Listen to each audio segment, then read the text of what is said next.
Hola, buenos días. Bueno, espero que estén muy bien. En este video, el segundo de los videos referentes a las clases teóricas, lo que vamos a continuar es un poco en ese análisis que comenzamos en el video anterior. Si ustedes miran el cronograma que les hemos presentado en la plataforma, hoy nos corresponde estudiar lo que tiene que ver con las etapas de transición industrial, analizar un poco el estallido de la revolución industrial y ciertas características generales del sistema de fábrica o el factory system. Si ustedes recuerdan, un poco retomando algunas cuestiones que mencionamos y que analizamos en el primer video, habíamos analizado algunos debates que tienen que ver con el abordaje de un fenómeno tan complejo como fue la revolución industrial, y en ese sentido habíamos hablado un poco esta idea de si la revolución industrial es en realidad un punto de llegada de una serie de transformaciones que se venían dando desde el periodo que analizamos el cuatrimestre anterior, o más bien tiene que ver con un punto de partida para transformaciones profundas que se van a venir. Esta idea que hablábamos de que a partir de la revolución industrial la sociedad no va a ser la misma. Por otro lado, también habíamos hablado un poco de este debate que se suscita en relación a, bueno, cuál fue el motor de la revolución industrial, si tiene que ver con esa importancia que tuvo el mercado interno en Inglaterra, no solamente a partir de una tasa demográfica que va en aumento, sino también a partir de lo que tiene que ver con una mejora en los transportes, una supresión de las barreras internas dentro de Inglaterra, y también una masa de consumidores que era mayor o era proporcionalmente mayor que en otros países. También dentro de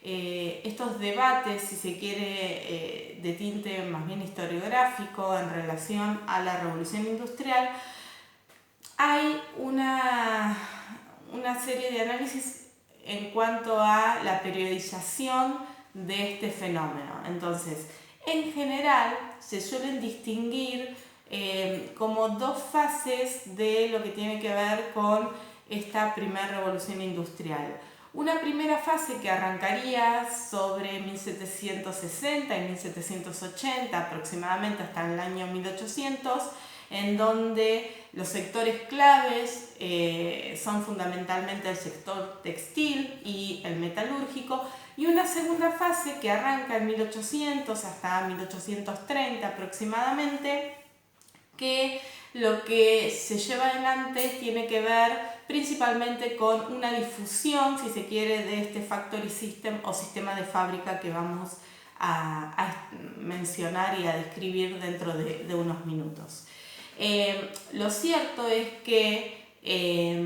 hacia mitad del siglo XIX, hacia 1850, Gran Bretaña ya se había ganado un poco esta denominación de taller del mundo, esta idea que también un poco mencionábamos y analizábamos en el video anterior, que hay un crecimiento en términos cuantitativos de lo que tiene que ver con la producción inglesa, pero no solamente, y a diferencia de otros periodos y de lo que podrían haber vivido también otros países, se trata de un crecimiento sostenido en el tiempo que los historiadores pueden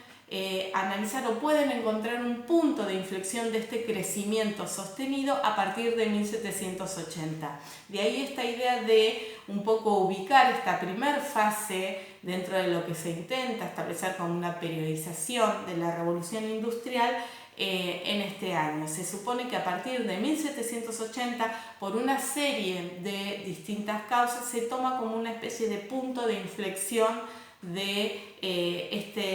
esta revolución industrial tan compleja que estamos tratando de analizar en estos videos y en las clases prácticas. Algo a tener en cuenta también, y que también lo mencionamos un poco en el primero de los videos, es que ciertamente todas las innovaciones técnicas, y esto ustedes también lo vieron en el práctico 3 de Moderna con Bruno, todas estas innovaciones técnicas que se dan durante gran parte del siglo XVIII y que van a ser uno de los cimientos también de el desarrollo industrial, fundamentalmente el textil, pero también en otras ramas como puede ser el metalúrgico,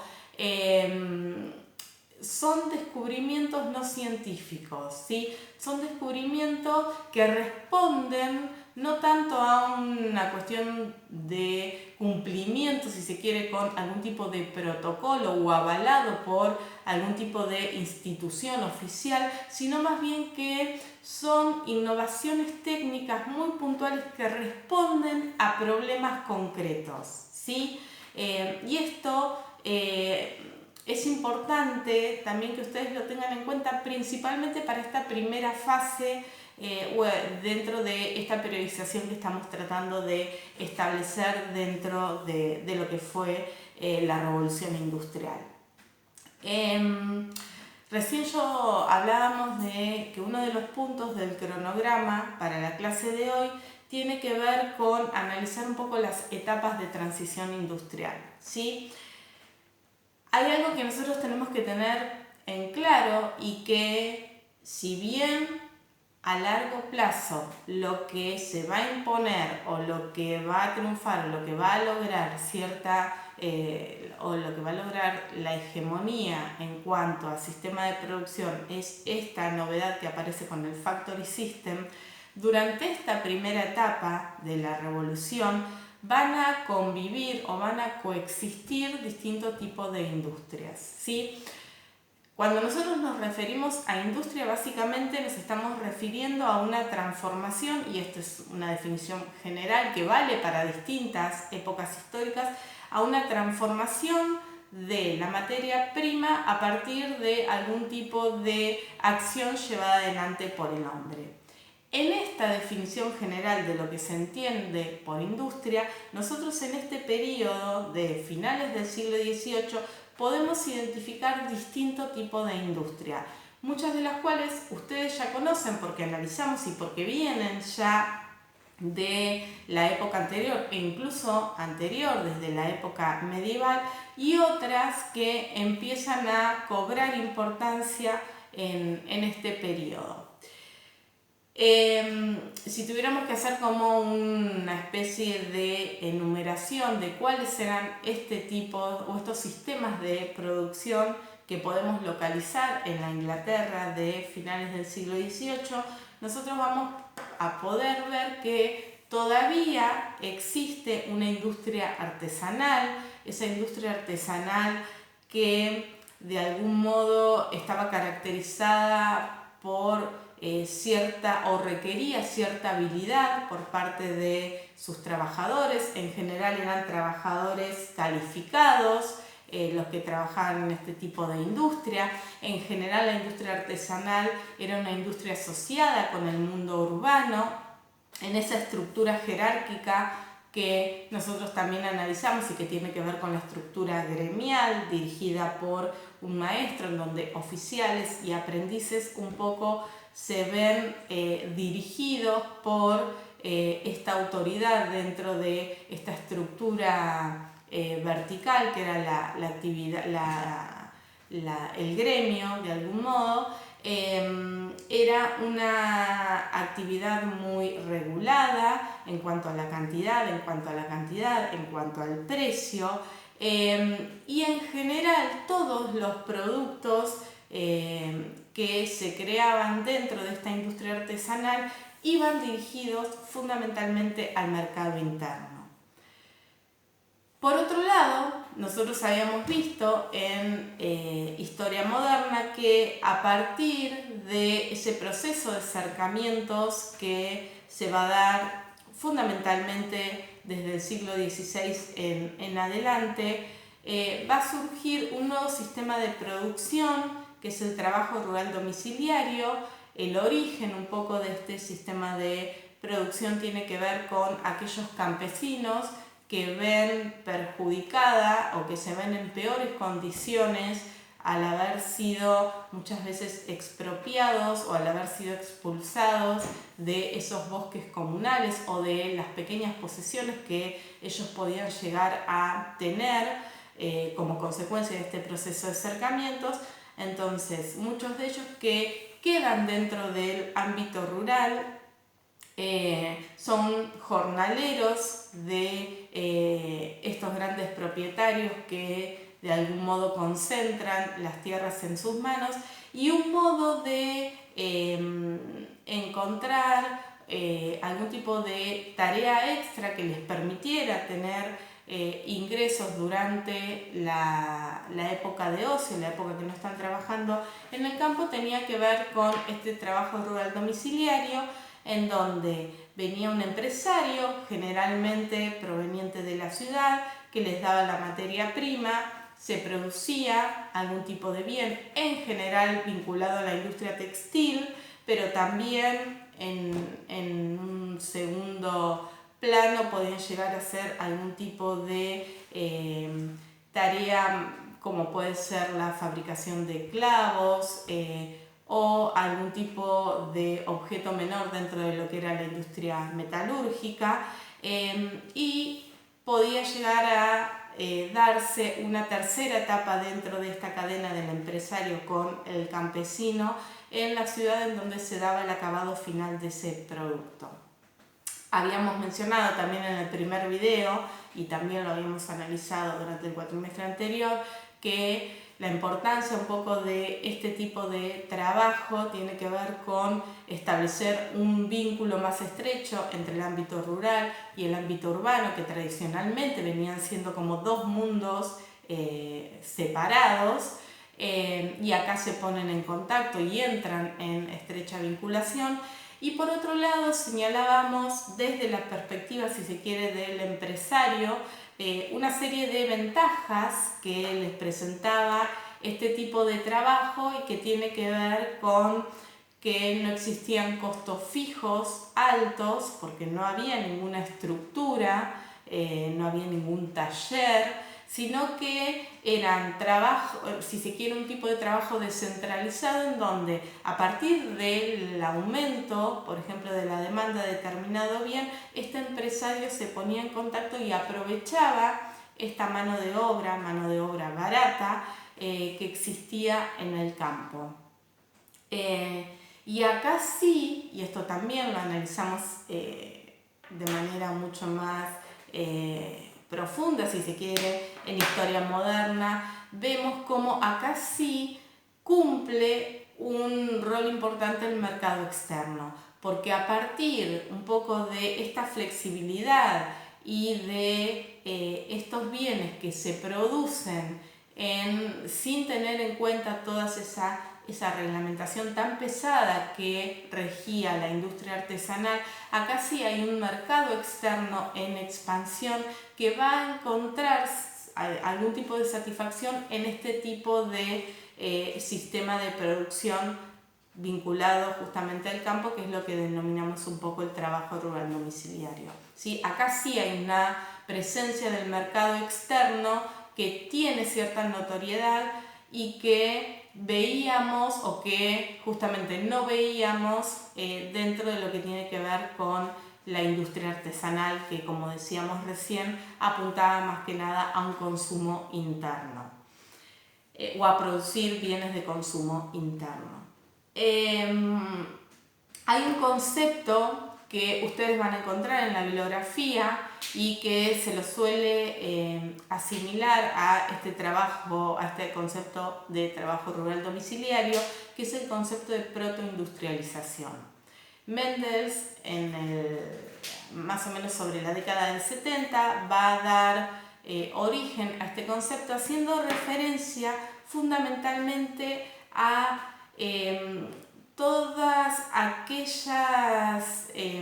o a un tipo de crecimiento económico que se va a dar en Inglaterra, pero a partir de o dentro de un esquema tradicional de trabajo, ¿sí? Entonces, claramente nosotros cuando analizamos el trabajo rural domiciliario seguimos dentro de cierta lógica tradicional, no va a surgir esa gran novedad que nosotros vamos a ver dentro de lo que podemos denominar el estallido de la revolución industrial, que tiene que ver con el factory system, sino que seguimos dentro de un esquema tradicional, pero dentro de ese esquema tradicional hay un crecimiento económico y recién justamente hablábamos de esta idea de que se producían bienes que eran demandados por un mercado externo en expansión. Entonces, ¿cuál es la crítica que se establece sobre este concepto de protoindustrialización? Se suponía que había como un camino unilineal que todos aquellos lugares en donde se había llevado adelante algún tipo de práctica vinculada al trabajo rural domiciliario culminaría en lo que tiene que ver con la conformación de un sistema de fábrica. La crítica justamente es que no siempre fue así, entonces no es tan unilineal o unidireccional esta idea que presenta Mendels en la década del 70, que hay una protoindustrialización a partir del trabajo rural domiciliario, ¿sí? No siempre fue de esta manera. De hecho, hay pruebas de lugares y de regiones en Inglaterra en donde había una fuerte presencia del trabajo rural domiciliario y son regiones que luego o que posteriormente no fueron las que mayormente desarrollaron este nuevo sistema o el factory system. Bien. Pero sí es importante tener en cuenta este concepto un poco porque revaloriza esta idea del trabajo rural domiciliario como una especie de transición en esta coexistencia que nosotros estamos viendo de distinto tipo de sistemas a finales del siglo XVIII, cuando estamos analizando las industrias de finales del siglo XVIII, y también por esta idea de que el trabajo rural domiciliario deja de ser una especie de híbrido para ser revalorizado a partir de este concepto de protoindustrialización como un sistema, si se quiere, dentro de este esquema tradicional, pero con cierto aporte que tiene que ver con este diálogo que se establece entre el ámbito rural y el ámbito urbano. Otro tipo de industrias que nosotros podíamos encontrar en este periodo, hacia finales del siglo XVIII en Inglaterra, tiene que ver con ciertas estructuras centralizadas o ciertos talleres centralizados que estaban muchas veces ubicados dentro del ámbito rural, que respondían muchas veces incluso o eran posesión de algún magnate territorial, que requería muchas veces una alta cantidad de recursos para ser sostenido, y por eso se buscaba este tipo de estructuras centralizadas. Muchas veces estaban vinculados con algún tipo de desarrollo de la industria metalúrgica, y insisto con esta idea que señalaba recién, muchas veces estaban ubicadas dentro de lo que era el ámbito rural. Entonces, llegamos a finales del siglo XVIII con estos tres tipos de industria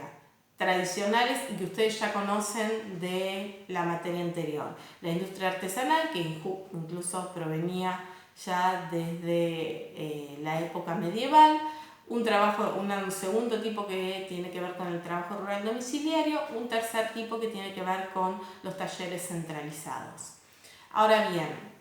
a partir justamente de este punto de inflexión y de todas estas innovaciones técnicas, sumado a un mercado interno fuerte, sumado un poco, y retomo algunos puntos que mencionamos en el video anterior, a un mercado colonial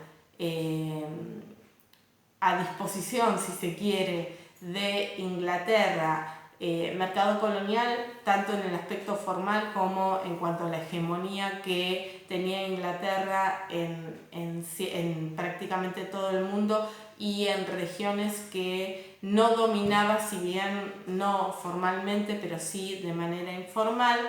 es que empieza a surgir un nuevo tipo de industria, que es lo que nosotros denominamos el factory system. Hay, como para tratar de ser ordenada mi exposición, hay algunas cuestiones que caracterizan y que diferencian este factory system. Hay dos de ellas que las vamos a dejar para el próximo video, pero al menos las vamos a mencionar ahora. La primera característica, o dentro de lo que es el factory system, lo que podemos señalar como una de las características que la diferencia del resto de los sistemas industriales que mencionábamos recién, tiene que ver con la mecanización, ¿sí?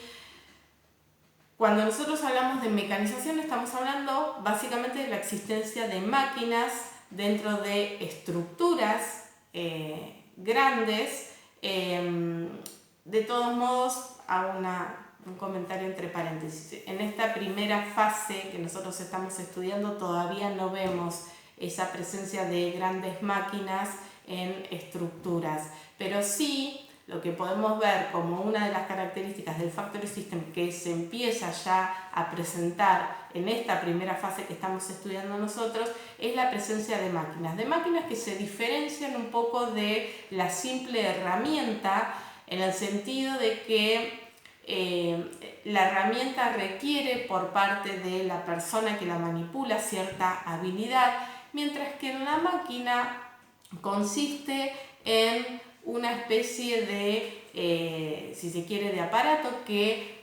a partir de una acción simple llevada adelante por una persona realiza algún tipo de tarea que muchas veces suple la que eran cumplidas por varios hombres, ¿sí? Entonces, la mecanización es una de las características centrales que nosotros vemos en este sistema de fábrica y que no encontramos en ninguna de las que mencionamos recién y que responden a la época anterior. La segunda de las características que también podemos mencionar como propias del sistema de fábrica es la utilización de la energía inanimada, ¿sí? Un tipo de energía que no tiene que ver con una energía humana ni una energía animal, y básicamente nos estamos refiriendo a la energía hidráulica, que también es algo que no es totalmente novedoso, porque la existencia de los molinos de agua ya nosotros las veníamos viendo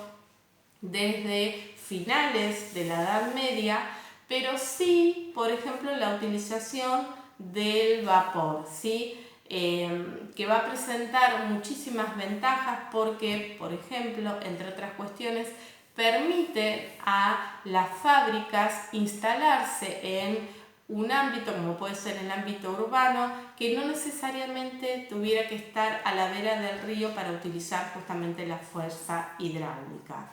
Y tiene que ver, y no me voy a remontar porque ustedes tuvieron todo un práctico también en relación a los avances técnicos que se dan durante esta época, a las mejoras que realiza Watt a la máquina que había presentado o que había de algún modo creado Newcomen, ¿sí? Pero la utilización de esta energía, de la energía del vapor, es algo que va a ser fundamental para el desarrollo y para la importancia y la hegemonía que va a lograr el sistema de fábrica o el factory system. Y por último, hay dos sectores que entran en relación, y parte de esa relación ustedes la van a analizar mañana en el práctico con Virginia, y también me voy a referir yo un poco en la próxima clase, en la clase del martes, que tiene que ver con la presencia de trabajadores asalariados y un sector capitalista, ¿sí? Entonces, en líneas generales y como características centrales del factory system que la diferencian un poco del otro tipo de industrias que mencionamos recién, encontramos, por un lado lo que tiene que ver con la mecanización, por otro lado lo que tiene que ver con la utilización de la energía inanimada y tercer y cuarto punto, la presencia por un lado de trabajadores asalariados y del sector capitalista. Trabajadores asalariados, y esto lo vamos a analizar, lo van a analizar muy bien mañana con Virginia y algo también vamos a retomar el martes que viene, que están sujetos a una nueva disciplina de trabajo, muchas veces disciplina que desconocen, que no están acostumbrados, y también dentro de lo que constituye una de las características principales del Factory System, están sujetos a una división del trabajo en donde muchas veces cada uno de ellos se constituye como un engranaje en la producción de determinado bien. Pero bueno, un poco esto ustedes lo van a ver mañana con Virginia y lo vamos a retomar el martes que viene. Cuando nosotros hablamos un poco del desarrollo industrial, en esta primera etapa de la revolución industrial, tenemos que hablar fundamentalmente de la importancia que va a cobrar la industria textil, fundamentalmente la industria del algodón. Ustedes saben, y esto también retomamos algunas de las cuestiones que analizamos en Moderna, que el sector algodonero en Inglaterra había ido cobrando mayor preponderancia, si bien en el periodo que nosotros analizamos, durante el siglo XVI, XVII y parte del siglo XVIII, el sector lanero era el que tenía mayor importancia dentro de la economía inglesa, pero a partir del siglo XVIII el sector algodonero comienza a crecer fundamentalmente y por ejemplo a partir de la prohibición del ingreso de telas provenientes de la India, lo que también impulsó un poco la fabricación del algodón dentro de Inglaterra. De hecho, ustedes van a encontrar en la bibliografía una serie de cifras que son muy interesantes, pero que dan cuenta también de la importancia que va a tener la industria del algodón y que, por ejemplo, sostiene que entre 1760 y 1780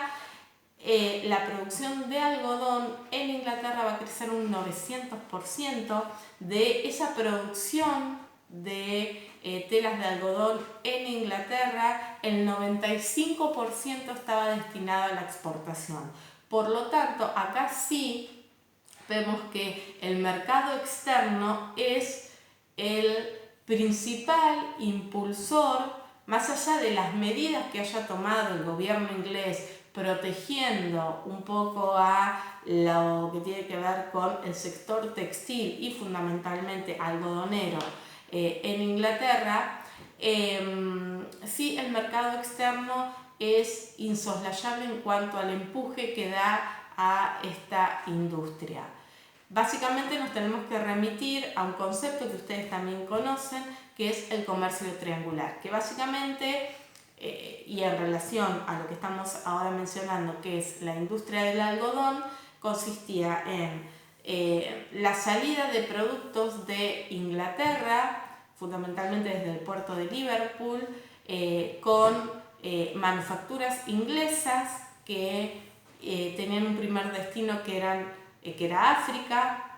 Allí intercambiaban parte de esos bienes facturados por esclavos. Esos esclavos eran llevados a América, incluso vendidos, y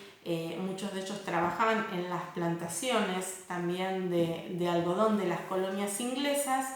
Y también, como para terminar un poco esta breve mención a este comercio triangular, desde América, por ejemplo, vinculado a la industria del algodón, extraían todo lo que tiene que ver con el algodón en rama que llevaban nuevamente a los puertos ingleses para que sean convertidos en algún tipo de producto manufacturado vinculado o dentro de lo que es la industria textil. Entonces, es importantísimo que ustedes tengan en cuenta, y cuando ustedes lean la bibliografía presten especial especial atención a esta vinculación que se da entre este comercio triangular, lo que tiene que ver con la trata de esclavos en manos de Inglaterra, si ustedes recuerdan que era una de las cláusulas que había logrado obtener Inglaterra a partir de la paz de Utrecht de 1713, el asiento de negros. Entonces, el manejo del tráfico de esclavos en Inglaterra, el comercio triangular, estas innovaciones técnicas que mencionábamos hace un rato y un mercado interno que es sostén, aunque insisto, no era fundamental para el desarrollo de la industria del algodón, sino que tenemos que mirar principalmente al mercado externo, sirven un poco para dar cuenta de por qué va a cobrar esta importancia y por qué en 20 años va a aumentar un 900% la producción textil de algodón en Inglaterra, ¿sí? Y dentro de esta producción textil de algodón en Inglaterra, el Factory System va a convertirse en el encuadre perfecto para poder mantener esos niveles crecientes de producción que tienen que servir para satisfacer una demanda externa también en crecimiento, ¿sí? Era inviable que pequeños trabajadores pudieran de algún modo solventar semejante demanda. La única cabida que existía tenía que ver con estas grandes unidades que son las fábricas, con una serie de máquinas que contratan mano de obra barata, trabajadores no calificados, pero también mujeres y niños, y que les permiten a partir de movimientos sencillos poner en ejecución estas máquinas que les permitieran la creación de estos objetos, insisto, que eran tan demandados por este mercado externo. Entonces, cuando hablamos, y vuelvo con esta idea porque es importante, del desarrollo de la industria algodonera en Inglaterra, tenemos que pensar inevitablemente en lo que tiene que ver con la trata de negros y la importancia del comercio triangular.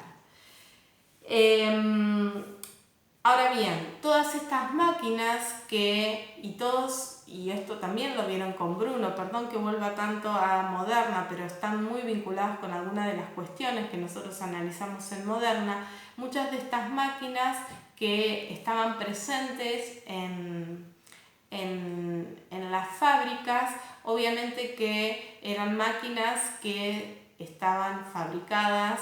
con algún tipo de metal, por lo tanto también esta industria textil va a servir como estímulo de una industria metalúrgica, fundamentalmente la industria del hierro. Ustedes saben también que para la industria metalúrgica o para el hierro hay como, si se quiere, dos fases, una fase que tiene que ver con la extracción y en ese sentido también va a haber un impulso a la minería, pero también con la fundición, ¿sí? De este modo, lo que va a suceder es que a partir de un impulso de la industria metalúrgica y de la necesidad de hierro y de la fundición de ese hierro para que puedan convertirse en máquinas, lo que se va a necesitar es generar energía calórica, ¿sí? Había un grave problema que se podía llegar a presentar que tiene que ver con la deforestación a partir justamente de la utilización de madera para la fundición, que necesitaban esos hornos para la creación de un hierro que pudiera ser utilizado y manipulado para la creación de máquinas. Y en ese sentido lo que va a lograr Inglaterra es, a partir del coque, que es una especie de carbón, si se quiere, mineral, que estaba muy presente en el suelo inglés, va a permitir ser utilizado en lugar de la madera y va a poder posibilitar un poco también o va a poder dar respuesta también a esta demanda en la necesidad de fundir estos metales para la creación de máquinas. Más allá de toda esta cuestión, lo que quiero que quede bien claro es que si bien la industria textil es sumamente importante también en estos aspectos que señalábamos recién, También va a servir de estímulo para una industria metalúrgica, fundamentalmente lo que tiene que ver con la industria del hierro. De hecho, van a crearse lo que se llaman nuevos hornos en esta época para la fundición del hierro. El horno de Revertevero también es una creación de esta época, pero también es un impulso para la industria minera, la industria del coque que decíamos recién, porque está vinculado a la necesidad de generar, por ejemplo, recursos que permitieran crear ese mecanismo que sirviera también para la fundición del hierro en los hornos que señalábamos recién. Entonces hay, si se quiere, una preponderancia, principalmente en esta primera etapa de la industria textil, pero que también impulsa y que va a favorecer el desarrollo de otro tipo de industrias como es la industria metalúrgica y la industria minera. En la clase que viene, en el encuentro, en el video, lo que vamos a analizar más profundamente tiene que ver un poco con la relación que se va a establecer entre estas dos patas que mencionábamos recién, que es el sector asalariado y cómo funcionaba dentro de la lógica de este Factory System, y por otro lado el sector empresarial, ¿sí? ¿Qué características va a tener este sector empresarial? Y cómo la existencia de pequeños empresarios, fundamentalmente en esta primera etapa que nosotros que estamos estudiando, va a ir decantándose a partir de muchas veces lo que se llama la teoría de racimos, para quedar únicamente en manos de grandes empresarios que van a ser un poco los grandes beneficiarios del Factory System. Bueno, cualquier duda que tengan, ya saben, me escriben al mail, tienen la plataforma y bueno, nos vemos en el próximo video. Adiós.